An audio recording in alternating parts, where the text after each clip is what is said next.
this is Anvitha. I'm a BCom graduate. I have taken a digital marketing course in the month of October. I have chose Digital Vidya because it is first of all online, and the trainers are well background.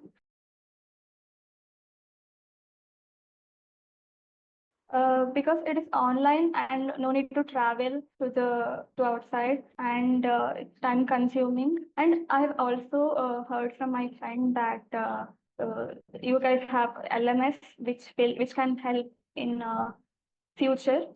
So I've chosen Digital Vidya.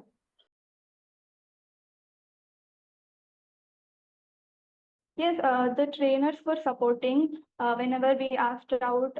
They were helping us, and the coordinators also. Like when we had some issues with technical issues, they have helped us.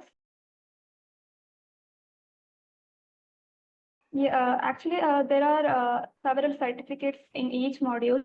So I have received a certificate from Digital Vidya and also from HubSpot. Actually, I am doing a digital marketing internship itself. Before that, I was doing social media marketing. So there also I have